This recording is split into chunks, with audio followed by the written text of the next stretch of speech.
I was dead tired right after surgery, but I rushed over to the private room at the bar. Before I even stepped inside, I heard Ava's voice. "I don't want to get married," she said. "He looked so cool back then when he took that knife from me. But now, whenever I see that scar on his forehead, it just makes me sick." The next second, I pushed the door open. "Then let's break up," I said. Ava was lounging against some guy from her college. Seeing me turn to leave, she smirked. "It won't even take 3 days. James will come crawling back, begging me to take him back. Girls, give me some ideas. How can I make him give up for good?" But half a month later, she was the one calling me from different numbers. "James," she said, "are you done with this tantrum? It's so annoying." She never expected a woman to answer. "He's in the shower. Can I take a message?" "Hannah," Ava screamed, furious. "I thought you were my best friend. How could you steal my man?" I slammed the door open, my eyes locking with a stunned Ava. "Were you serious about what you just said?" Everyone in the private room froze, their heads snapping in my direction. I knew everyone there. Ava's 4 socialite friends, plus a couple of trust fund kids known for their partying. The guy sitting next to Ava, an underclassman from her college, flinched when he saw me. I recognized him, too. His mother was a patient at my hospital, seriously ill. His family was financially ruined, his dad borrowing money from anyone he could just to stay afloat. Yet here he was, living it up with a bunch of rich kids in downtown Chicago. Ava shot me a look the moment I walked in and scoffed. She wasn't the least bit guilty, even inching closer to the guy, Ethan. "James, aren't you always saying you're too busy to spend time with me? So it's only fair that I find someone who will, right?" With that, she looped her arm through Ethan's, resting her head on his shoulder. The sight was a punch to the gut, but I forced myself to stay calm. "We're getting married soon, Ava. What is this?" A week ago, Ethan had given her a $50,000 Hermes bag, and I'd been dead set against her accepting it. I told her I'd buy her a new one after I got my next paycheck. She'd snapped back impatiently. "You're not buying it for me, so why can't I take one from someone who will? What right do you have to tell me what to do? It was handed to me. Why wouldn't I accept it?" Ava's gaze was filled with contempt. "Marriage? Sure, we can get married." She pressed Ethan's hand onto her thigh. "Since you heard everything, let's get it all out in the open. First, you need to get rid of that scar. It's not that deep, but it's an eyesore. Don't you think it's ugly when you look in a mirror?" It felt like a fist closing around my heart. 5 years ago, I took that knife for her, shielding her from a couple of muggers. The blade sliced across my forehead, nearly taking out my eye. Back then, all I could think about was growing old with her. Now, she despised the very scar I got for her. But it wasn't really about the scar. Like she said, she was just tired of me, tired of everything I was. She used to call it my badge of honor. Now, in her eyes, it was just an ugly mark. "And if I don't?" I asked, my voice surprisingly steady. Ava scoffed. "James, I have guys lining up to date me. Did you really think you're the only man in the world who would take a knife for me? You expect me to be grateful for that one thing for the rest of my life? Are you trying to use that scar to guilt-trip me forever?" The Ava standing before me at that moment was a complete stranger. After I saved her, she was the one who wouldn't leave me alone. She'd wait for me outside my dorm every day, blushing as she handed me a lunch she'd made herself. She would blow up my phone with iMessages, and if I took too long to reply, she'd complain for hours, all because she wanted to feel closer to me. Eventually, her persistence wore me down, and I agreed to date her, this loud, clingy girl who had to have her way. For years, I put up with all her tantrums and spoiled her rotten. I never imagined she would one day get tired of it all. "Is that right?" I said softly. "Then let's break up." The words hit like a thunderclap, freezing the smirk on Ava's face. She stared at me, dumbfounded, as if she'd never seen me before. Whenever we fought, she was always the one to threaten to leave. I had never once said the word. "Break up?" She raised an eyebrow, repeating it like it was the funniest thing she'd ever heard. "James, you've gotten pretty bold after all this time, haven't you? You think you have a right to say that to me?" Hannah, sitting to Ava's left, quickly tried to intervene. "Okay, that's enough," she said, standing up. "Dr. Miller, it's my birthday. I just invited a few guys to liven things up. Ava hasn't been paying attention to any of them, so don't take it personally." You've always been so understanding. Just let it go. Understanding. I'd lost count of how many times I'd swallowed my pride for that word. How many times I'd been the one to apologize. How many times I'd let her ridiculous behavior slide. But that was when we were in love. Starting now, I was done. Pack your things. I'm moving out. I turned and walked away without another word. Ava's voice, loud and furious, echoed down the hall after me. James, you think you're hot stuff now, don't you? You walk out that door, and you're never coming back. I didn't look back, just kept walking. Even at the end of the hall, I could still faintly hear her yelling. I'll bet you anything he comes crawling back like a puppy tomorrow. I know him. As if that wasn't enough, she added, what would it take to make him give up for good? Maybe I just won't show up to the wedding. A chill went through me. I shook my head with a bitter smile and blocked her on everything. After leaving the bar, I sat in my car for a long time, unable to calm down. Memories of Ava chattering away at my side played through my mind like scenes from an old movie. She used to say, do you think I'm annoying? Good. I plan on annoying you for the rest of your life. You're stuck with me. You have to marry me. When you pushed me aside and took that knife, I thought you were the coolest man in the world. James, how many kids should we have? If we have a baby, are you going to ignore me? Maybe she'd been tired of me for a long time, and tonight I just happened to walk in on it. I went back to our place, packed up all my things, and called a realtor first thing the next morning. I ended up choosing a loft apartment with an upstairs space for my medical books and journals. It was only a 10-minute drive from the hospital. 2 days went by, and not a single message from Ava. I had no intention of contacting her, either. 5 years together, gone just like that. As a surgeon, I was always on my feet, too busy to waste time dwelling on a failed relationship. That night, I finished my last gastrectomy a little after 9. I took off my scrubs and finally saw a text from my friend, Liam, sent 10 minutes earlier, asking if I wanted to grab a drink. I rubbed my stiff neck and headed to the bar he suggested. He said it was a quiet place, just some soft music, not loud at all. You and Ava broke up? Liam asked the second I sat down. When did that happen? Weren't you guys about to get married? I thought she worshipped you. His machine gun questioning made my head buzz. I took a sip of my whiskey. A few days ago. She used to be clingy. Now she's just annoyed by me. Liam sighed. Funny how fast things change.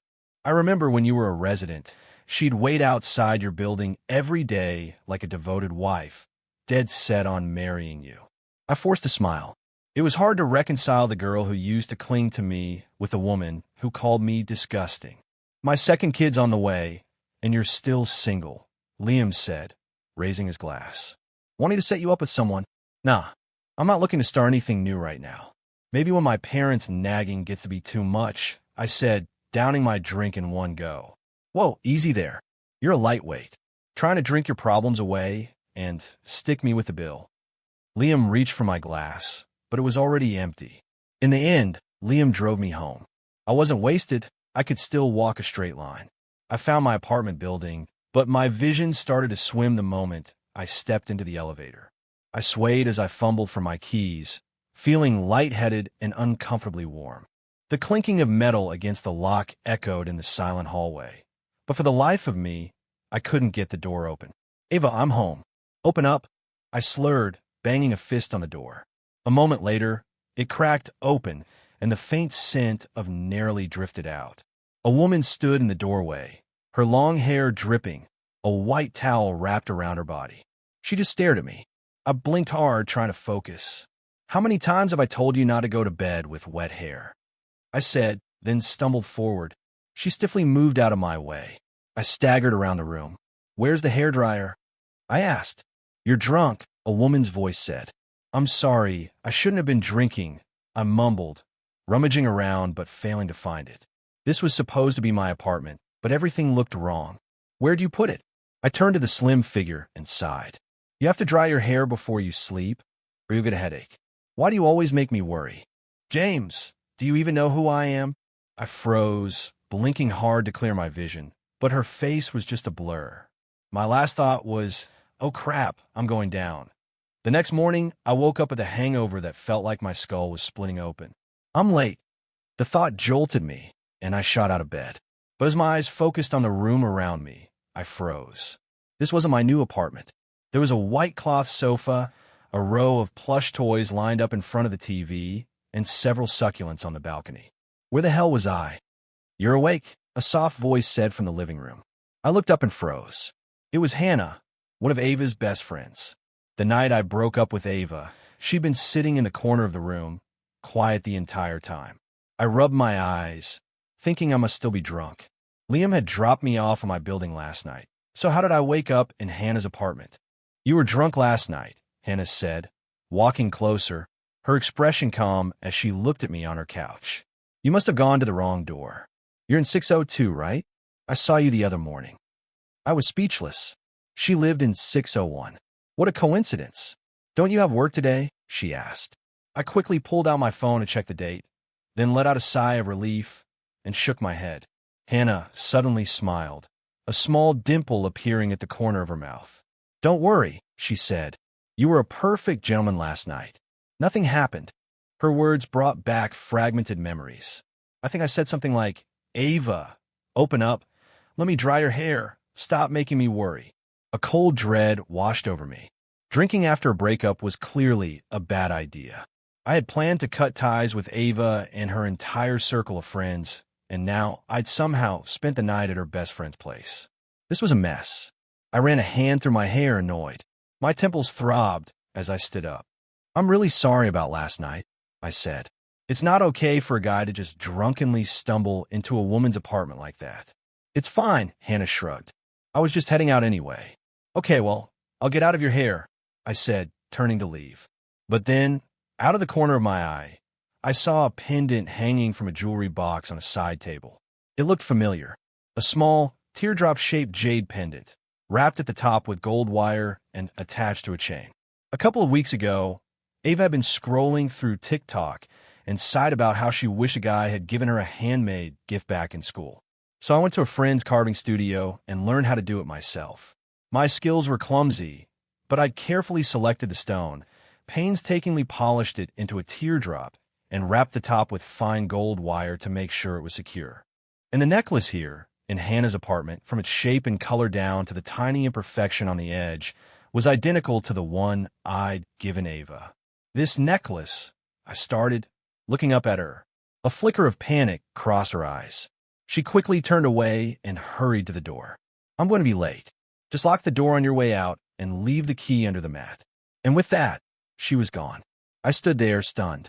I'd never been close with Ava's friends, and I'd barely ever spoken to Hannah. She'd only moved back from Europe last year after graduating from top university. Ava had mentioned that Hannah had defied her family to study fashion design and was now an associate editor at a magazine in New York. She'd been at Ava's birthday party this year, but unlike the other loud, outgoing girls, she was always quiet, almost unapproachable. If that really was the necklace I gave Ava, how did it end up here? And why did Hannah look so panicked? Ava had acted so disgusted when I gave it to her. Did she dislike it so much that she just gave it away? Whatever. It wasn't my business anymore. I left Hannah's apartment and went back to my own. I just finished getting ready when my phone rang with an unknown number. "Hello," I said, assuming it was a delivery. Silence. "Hello," I repeated. After a long pause, a familiar, imperious voice finally came through. "James, it's been days. Aren't you going to apologize yet? You've gotten quite a temper, haven't you?" I closed my eyes and took a deep breath. "We broke up, Ava. Don't call me anymore." Ava laughed. "Break up? Did I agree to that? Ethan is just a friend. I was just trying to make you jealous. You didn't actually take it seriously, did you? God, you're so petty." I didn't say another word. I just hung up. She called back seconds later. I blocked the number. I was on the night shift that evening and never imagined Ava would actually storm into the hospital. She slammed a bag of takeout on my desk, her voice dripping with its usual arrogance. "I don't know what your deal is lately, but I'm offering you an olive branch. You should take it, because if you really make me mad, we are done for good." My hand, holding a pen, paused. I slowly looked up at her. Ava met my gaze, her expression unreadable. "That necklace I gave you," I started. "How come I've never seen you wear it? Do you even love me? That thing is so ugly. How could I wear it in public?" Ava said with a dismissive pout. She must have thought I was looking for a way to make up, because her tone softened into a whine. She pointed at my forehead. I wasn't kidding the other day. That scar is hideous. It's an eyesore. Get rid of it, and then we can get married. I laughed coldly. Get out, and stop bothering me. Fine. So you don't want to get married. It's not like I was dying to marry you anyway. James, don't push it. Ava yelled, kicking the leg of my chair in a fit of anger. Fine, we're broken up. Just don't you come crawling back to me. She stormed out, slamming the door behind her, her footsteps booming down the hall. Over the next month, my life slowly returned to normal. I was busy shuttling between my apartment and the hospital, and in my spare time, I worked on a paper for a medical journal. Patient for Dr. Miller, Hannah Davis. Please proceed to exam room 4. When I saw the name on the chart, I assumed it was a coincidence. But then she walked in, and it was really her. Since that night, we'd only seen each other a few times in the elevator, exchanging brief nods, but never speaking. So, what seems to be the problem? I asked, all business. Hannah looked at me for a few seconds before answering. I was diagnosed with acid reflux before, but my appetite has been getting worse lately. I always feel sick after I eat. I nodded. Are you eating regular meals? Any changes in your bowel movements? Constipation or diarrhea? She looked a little embarrassed. I usually only eat once or twice a day. Everything else is normal. I looked at her. If you're nervous about an endoscopy, we can start with an abdominal ultrasound and a stool test. If you haven't eaten this morning, you can go get them done now. She nodded. Okay. She stood up and took the lab order from me. Just as she reached the door, she turned back. Dr. Miller, this is the second time I've seen you in a lab coat. Before I could process that, she was gone and my next patient was walking in, so I put it out of my mind. That evening, as I was unlocking my door, Hannah's door across the hall clicked open. Did you get your results back? I asked. I hope it's nothing serious. Yeah, same old story, she said. I nodded, about to head inside when she called out. Wait, I have something for you. A moment later, she emerged holding the necklace. The day I left your old place, Ava was packing and told me to throw this out, Hannah said, her fingers clenched around the jade pendant. I couldn't do it, so I kept it. If you don't want to see it, I can give it back. Before I could answer, she quickly added, or if you don't mind, I'd like to keep it. I was speechless. At this point, I'd have to be an idiot not to understand what she was saying. Hannah, are you? Before I could finish, she cut me off. James, I like you. She said it in a rush, as if she'd summoned all her courage for that one sentence. I was a patient of yours last year. I didn't know you were Ava's boyfriend then. I really liked you, but the next day I saw a picture of you two on her Facebook and realized I was too late. I saw too many patients to remember her specifically. I know it's selfish, she continued, but when you two broke up, a part of me was happy. Maybe it was fate giving me a second chance. I mean, what are the odds that you'd move in right across the hall? A small smile played on her lips. Dr. Miller, you're single now. Can you give me a chance? I was stunned by her directness.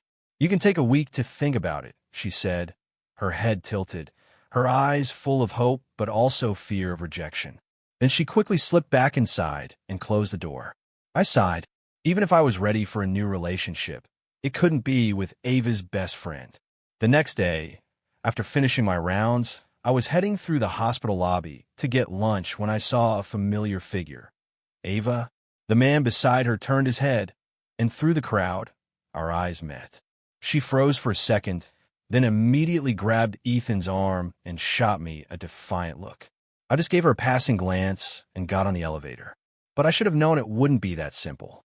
Later that evening, after reviewing some difficult case files, I was leaving the hospital when I got the feeling I was being followed. The thought had barely crossed my mind when two figures rushed up behind me. In the dim light, I saw the glint of a knife. I tried to run, but a blow to the back of my knee sent me stumbling, and they were on me. You bastard! You're the doctor, one of them yelled. My mom should have lived for years. He swung the knife at me as he cursed. I dodged, and as he raised it again, I kicked his knee and tackled him to the ground. But the other guy had grabbed a brick and was bringing it down on my head. Just then, a slim figure rushed in, grabbing the man's wrist. He violently shook her off, and the force sent her head slamming back against a metal railing. Hannah! I yelled. The commotion drew a crowd, and security guards tackled the two men as they tried to flee. I didn't spare them a glance. I scooped Hannah into my arms and ran for the ER. The back of her head was bleeding, and she was moaning, her face scrunched in pain. "It hurts," she gasped. My heart leaped into my throat. I laid her on a gurney and gave a rapid report to the attending ER physician. They rushed Hannah in for scans, and the diagnosis came back quickly, a moderate concussion. Looking at her pale face, I couldn't stop my voice from hardening. That was incredibly dangerous. Why would you do that? From now on, you protect yourself first, no matter what. Do you understand? She pouted, looking hurt. Did you think about your own safety when you saved Ava? Her question left me speechless. Hannah blinked. Just consider me a good Samaritan. The anonymous kind. She added, with a weak attempt at a joke, "Don't feel obligated, Dr. Miller. It's not like I'm asking you to marry me." Seeing her there, head wrapped in bandages, still trying to make me smile, I sighed. "I'm not as great as you think I am. If you were with me, you'd probably be disappointed." "Maybe," Hannah cut in, "but I won't be. In my eyes, you're already wonderful. You're kind, you're patient and gentle with your patients, and you were so devoted to your ex. You have principles. I've seen you feeding the stray cats behind the hospital. I saw how you used to be with Ava. I was always so jealous that she met you first." My hands tightened into fists. I never imagined that someone would notice those insignificant little things and remember them for so long. The necklace Ava had called ugly, Hannah treasured like it was precious. I'd almost died for Ava. And just now, when I was in danger, this girl had thrown herself in harm's way for me. I'd be lying if I said I wasn't moved. "Hannah, let's be together," I heard myself say. I've never been one to play games. She'd put her feelings out there, and there was no reason to string her along. Her eyes lit up. "Really? So you're my boyfriend now?" "Don't move," I started to say, but she shifted closer and playfully kissed my forehead, her fingertips gently brushing against the scar. A tingling sensation, like a faint electric current, spread through my entire body. "It's not ugly at all," she whispered, before quickly ducking back under the covers, hiding her bright red face. I figured I'd give him a few days to cool off, but a month went by, and he was still ignoring me. "He's blocked every number I've tried," Ava complained, slumping onto the sofa. Then she scoffed. "Does he really think I'm going to be the one to cave?" In his dreams, one of her friends lit a cigarette. "If you give in now," she said slowly, "you'll always be the one giving in. He'll have all the power." She paused. "Speaking of, where's Hannah?" Just then, the door opened and Hannah walked in. She was wearing a simple black dress, and nestled against her collarbone was the teardrop jade necklace. Ava's expression froze, her eyes glued to the necklace. "Hannah, is it the necklace I told you to throw out?" Hannah nodded calmly. "Yeah, I liked it. It seemed like a waste." Ava pressed her lips together, speechless. Another friend squinted at the pendant. "Wait, isn't it that ugly necklace James gave you?" Ava shot to her feet and walked right up to Hannah. "Hannah," she said, her voice tight with restraint. "Give it back to me." Her tone was quiet, but it was a command. Hannah met her gaze. "You said you didn't want it. You told me to throw it out." "Well, I want it now. Is that a problem?" Ava shot back, holding out her hand. "Give it to me." Hannah looked down for a moment, then gave a small, humorless smile. "Ava, you've always been like this. You're used to telling people what to do, and we're all used to doing it. You act like the world revolves around you, and you think that's how it's supposed to be." She took a deep breath. "You didn't want the necklace, so I kept it. And now you have a problem with me wearing it?" "It's different," Ava yelled. "It was a gift from James." She reached for the necklace, but Hannah caught her wrist. "You two broke up, Ava." Ava's face fell. Just then, a phone rang, breaking the tension. Hannah pulled hers out. The screen read, "Boyfriend." Her expression softened. "Hey, yeah, wait for me at the corner. I'm on my way down." One of the other girls leaned in. "Hannah, you have a boyfriend? You kept that quiet. When did this happen?" "Recently," Hannah answered, her eyes flicking over to Ava. "I'll introduce you all some other time. I can't stay for a drink tonight. I have to go." She turned and left, leaving the room in silence. "I wonder if it's someone we know," one of them mused. "Anyway, what's the deal with you and Ethan?" Do you think James broke up with you because he thought you were cheating? Ava's voice rose. Nothing is going on with Ethan. I was just mad that James is always too busy for me. I just used Ethan to make him jealous, to get him to pay more attention to me. You're right. He must have misunderstood. He thinks something is going on. That's why he's still mad. The more she talked, the more she seemed to be convincing herself she'd found the real reason for their problems. She nodded, muttering yes. He still cares about me. A smile touched her lips, and the color returned to her face. In the middle of the night, I came out of the shower and heard Hannah in the bedroom on the phone. James, how long are you going to keep this up? Ethan is just a friend. I was just angry and I wanted to make you jealous so you'd spend more time with me. You're always so busy. You never have time for me. You don't text back right away. Don't I have a right to be angry? It was Ava. Hannah was holding my phone. She didn't say anything, just looked up at me. James? Are you listening? Ava's voice came through the phone. This is the last olive branch I'm offering, so don't push it. Tonight is your last chance. If you still want to marry me, then stop this. Hannah's lips moved. Ava, it's Hannah. The other end of the line went silent. I stood perfectly still, saying nothing. Hannah said softly, James is in the shower. Maybe you should call back later. After a few seconds of silence, Ava's voice exploded from the speaker. Hannah, I thought you were my best friend. How could you steal my boyfriend? Hannah's voice was calm. I didn't steal him. We got together after you two broke up. Then she hung up. I walked over to the bed and tucked her cold hands back under the blanket. She was trembling slightly. I pulled her into my arms, rubbing her back to soothe her. You're not mad at me? She asked, her voice muffled against my chest. I knew what she was afraid of. Why would I be mad? If I hadn't wanted you to say that, I would have stopped you. I told her. The night I broke up with Ava, I knew it was over for good. Being with you is a fresh start. Novagi. Okay, she whispered, holding me tighter. The next day, I had no patient scheduled, and Hannah was heading out of town for a few days. I was loading her suitcase in her car, and she brushed a piece of lint from my shoulder. Suddenly, a hysterical scream cut through the morning quiet. You shameless homewrecker. Ava, her eyes red and swollen, charged at us, pretending to be my best friend while you steal my boyfriend behind my back. She raised her hand to slap Hannah, but I caught her wrist. Hannah's eyes narrowed. Ava, you're the one who threw him away. How dare you call me a homewrecker?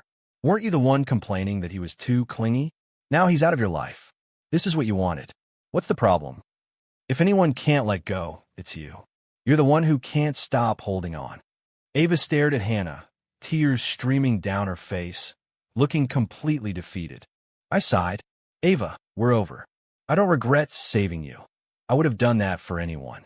But that night, when you were leaning on Ethan, calling my scar disgusting, I knew it was finished. In that moment, everything I felt for you died. Ava, I don't love you anymore. Please stay out of my life. She grabbed my wrist, shaking her head frantically. No, it wasn't like that. I never wanted to break up. I thought you were just throwing a fit. I pulled my arm away, and she stumbled and fell to the ground, her eyes welling with tears. James, are you really done with me for good? Yes, I said. We're impossible. I didn't bother explaining any further. I got in the driver's seat. In the rearview mirror, I watched her figure shrink until she disappeared. While Hannah was out of town, we video chatted every night. We discovered we had a lot in common, even the same favorite director. The night before, we'd stayed up until 2 in the morning talking about Hitchcock. I'll have a little something for you when you get back, I said, scratching my nose a little awkwardly as I watched her take off her makeup on the screen. Oh yeah, she said, her eyes bright with excitement. After that day, Ava disappeared. Then one afternoon, on a rare day, I got off work on time. I saw a familiar car parked outside the hospital. I recognized the license plate. It was her father's. The window rolled down. Dr. Miller, Martin Sterling said, we need to talk about you and Ava. I got in. He was silent the entire drive until we pulled up in front of another hospital. She cut her wrists, he said abruptly. I'll admit, I was never happy about you two, and I wasn't very kind to you, he said, his voice heavy. But she's my only daughter, and she's decided you're the one. Mr. Sterling, we've broken up, I answered calmly. His fist clenched. I'll give you anything you want. Just get back together with her. That's not how relationships work, I said, turning to go. James. Ava was standing at the end of the hall in a hospital gown, her face deathly pale, thick bandages wrapped around her wrists.